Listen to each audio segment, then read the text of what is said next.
अदालत के कमरे में जज के आते ही सब अपनी कुर्सी से खड़े हो गए थे। वकील भी अपनी कुर्सियों से खड़े होकर अपने मुवक्किल की फाइल जज साहब को दिखाने लगे। मेरी पत्नी दाएं तरफ आखिरी कुर्सी पर काली चादर ओढ़े बैठी थी। उसके साथ उसके बाबा भी चेहरे पर गुस्सा लिए बैठे थे। मेरी नजरें अपनी पत्नी पर पड़ी तो वो भी मुझे ही देख रही थी। नजरों को घुमाकर मैंने एक नजर उस पर डाली जिसकी वजह से आज मैं यहाँ बैठा था। वो मुझे देखकर नफरत से अपना रुख बदल गई। उसकी बिना वजह की नफरत मेरे अंदर एक आग सी भड़का गई थी। अभी कुछ दिन पहले ही तो मुझसे पूछकर मायके रहने गई थी, तब तो बिल्कुल ठीक ठाक थी। मैंने कहा 4 दिन बाद तुम्हें लेने आऊँगा। कहने लगी जैसे आपकी मर्जी।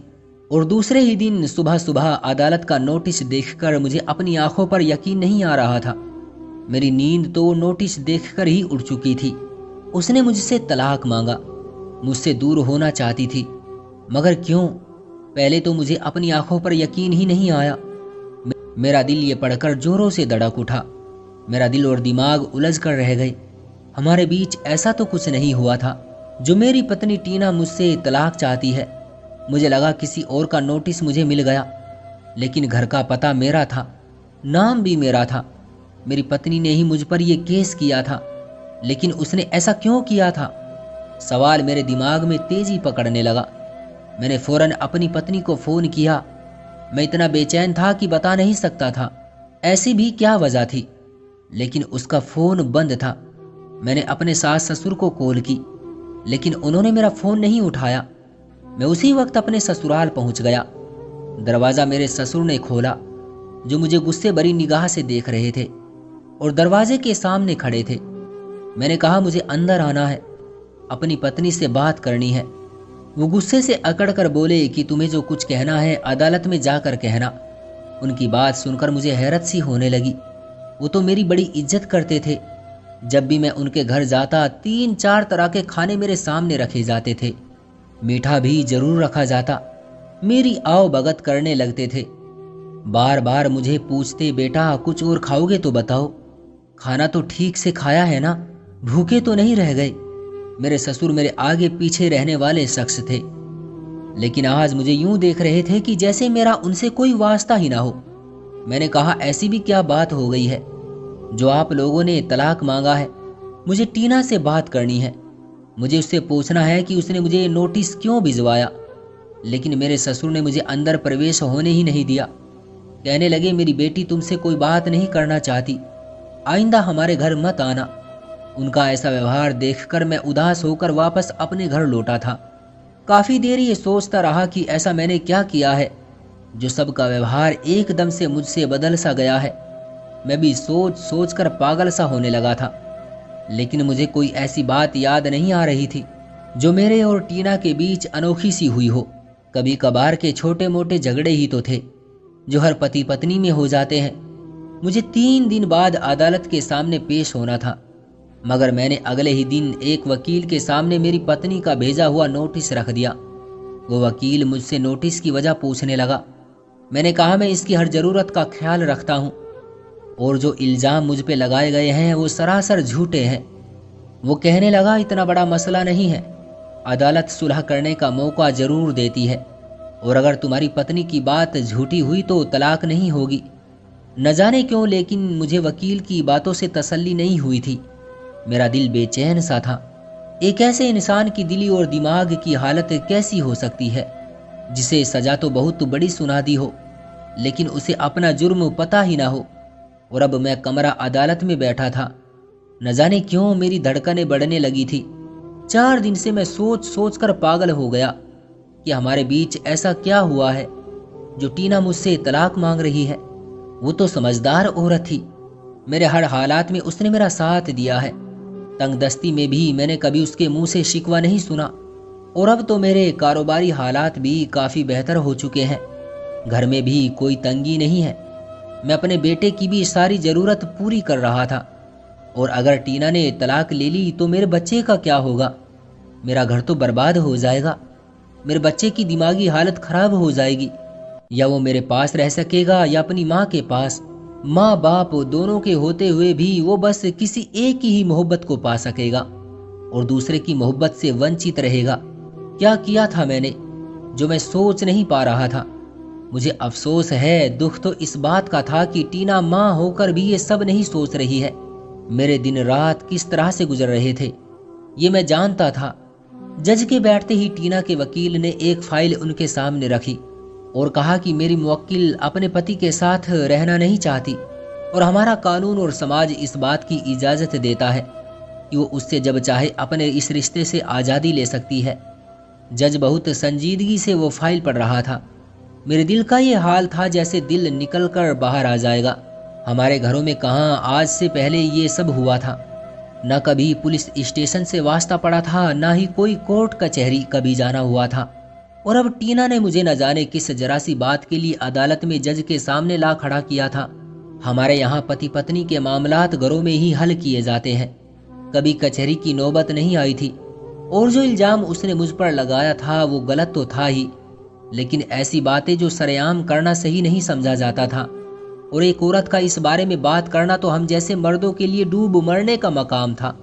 हमारे खानदान में तो औरत चार दीवारी में ही रहती थी। अगर टीना ने पति पत्नी में होने वाली छोटी मोटी नोक झोंक और झगड़ों को वजह बनाया था तो ये बात उसकी बेवकूफ़ी वाली बात थी। भला ऐसी बातों से पति पर कोई ऐसा इल्जाम लगा सकता है? कौन से पति पत्नी ऐसे हैं जिनकी आपस में कभी बहस न हुई हो? मेरा दिल घड़ी की सुई की तरह धक धक कर रहा था। पेट में गांठ सी उठने लगी थी। न जाने क्या क्या सवालात पूछे जाएंगे। मेरे वकील ने भी मेरी फाइल जज के सामने रख दी जिसमें यह लिखा था कि पत्नी का लगाया हुआ इल्जाम गलत है। जज से मेरे वकील ने मेरी पत्नी से सवाल करने की इजाज़त मांगी। जिस किस्म के सवालात वो टीना से करने वाला था, मेरी शर्म से आंख झुक गई थी। टीना कटघरे में आकर खड़ी हो गई। मेरा वकील उसके सामने खड़ा हो गया। पहला सवाल उसने टीना से ये किया कि आपके कितने बच्चे हैं? वो कहने लगी कि एक बेटा है। वकील मुस्कुराने जैसे अंदाज में बोला, मैडम, आपकी शायद दिमागी हालत ठीक नहीं है। आपने तलाक लेने के लिए जिस बात को वजह बनाकर पेश किया है वो ये है कि आप अपने पति से इसलिए तलाक लेना चाहती हैं कि वो नामर्द है, और अब आप भरी अदालत के सामने ये कह रही है कि आप एक बच्चे की माँ हैं।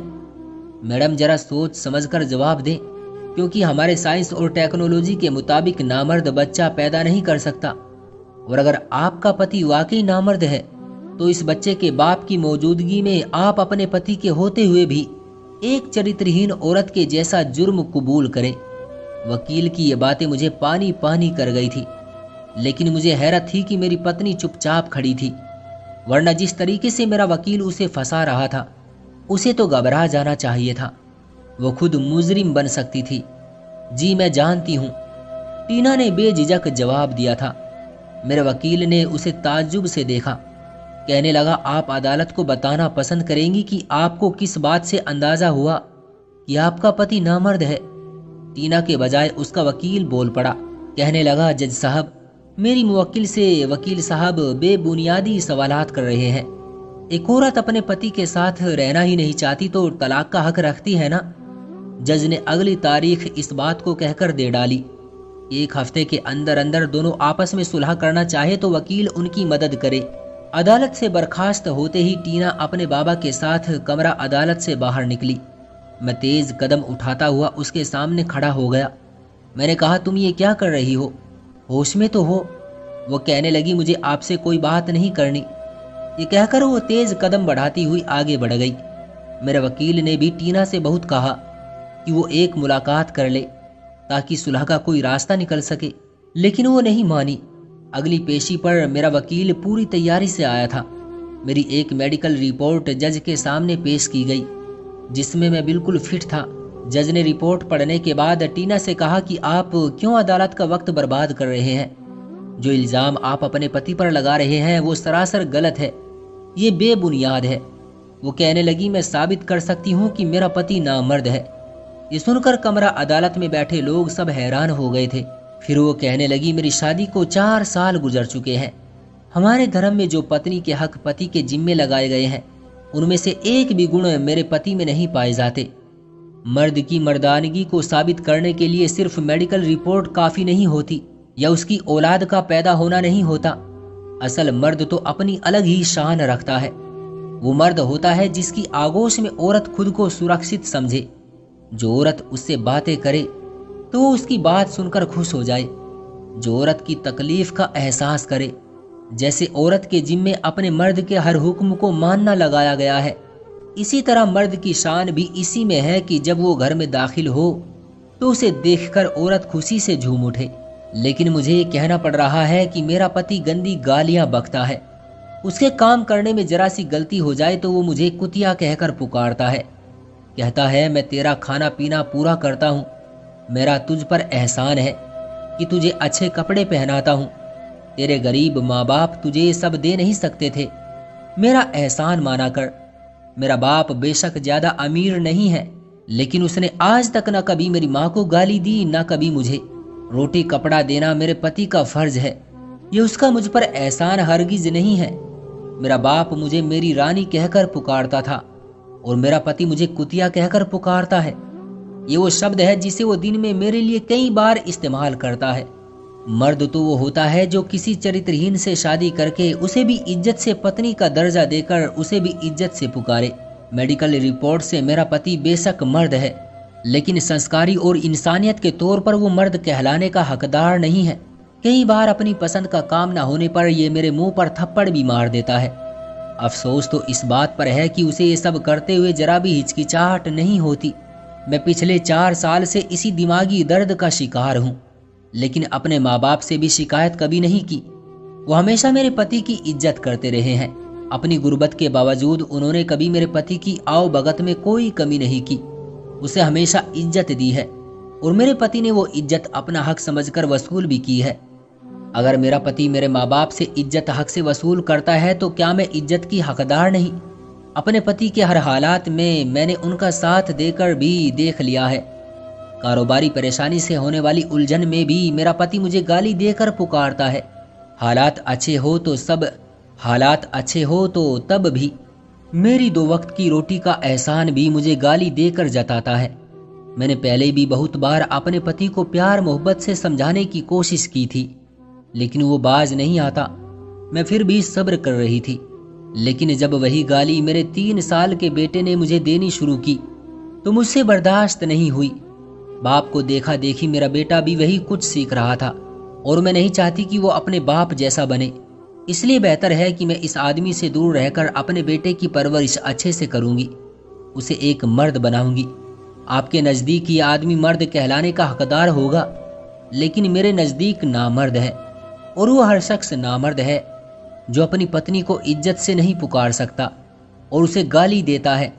मर्द वो है जो खराब हालात के बावजूद अपने घरवालों से मोहब्बत से बातें करे, जिसके संस्कार बर्ताव सबके साथ, खास तौर से पत्नी के साथ व्यवहार मोहब्बत का हो। जब तुम खाओ उसको खिलाओ और जब तुम पहनो तो उसको भी पहनाओ।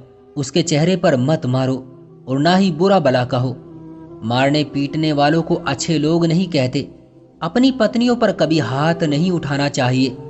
गाली देना हमारे समाज में एक आम आदत सी हो गई है और ज्यादातर लोग अपनी पत्नियों को गाली देने में हार नहीं समझते। मैं भी उन्हीं मर्दों में से था। मुझे कभी ये एहसास ही नहीं हुआ कि मेरे गाली देने की आदत से टीना का दिल दुखता होगा। मुझे लगता था जैसे मैं गाली देकर भूल जाता हूँ, वो भी भूल जाती होगी।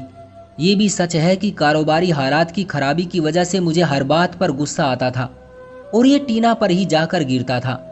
मैं अपने बाबा को भी यही सब करते देखता था, इसलिए मैं भी बचपन में ही गाली देना सीख गया। वक्त गुजरने के साथ साथ मुझे आदत होती चली गई, इतनी अच्छी तरह से कि मुझे एहसास तक नहीं हुआ कि गाली भी एक पाप है। मैंने भरी अदालत के सामने टीना से माफ़ी मांगी और उसे इस वादे के साथ वापस लाया कि आइंदा से कभी मुझसे शिकायत नहीं होगी। ये बात मुझे टीना पहले भी बहुत बार से कह चुकी थी, लेकिन मैंने कभी इस बात को संजीदगी से नहीं लिया था, इसलिए उसने ये रास्ता अपनाया। मेरे जैसे और भी बहुत से मर्द शायद ऐसा ही करते हों, तो मेरी उनसे गुजारिश है कि आज से वो भी खुद से वादा कर लें कि अभी से ही पत्नी को गाली बकना बंद कर देंगे। जाने गाली सुनकर आपकी पत्नी के दिल पर क्या बीतती होगी। तो दोस्तों, ये थी हमारी आज की कहानी। उम्मीद करते हैं कि आपको पसंद आई होगी। आपका क्या कहना है इस कहानी के बारे में? कमेंट करके हमें ज़रूर बताएं। वीडियो को लाइक करके चैनल को सब्सक्राइब कर लीजिए। साथ में घंटी को दबाकर ऑल पर सेट कर लीजिए ताकि आने वाली वीडियो आपको तुरंत मिले। मुझे दीजिए अगली वीडियो तक इजाजत। तब तक के लिए धन्यवाद।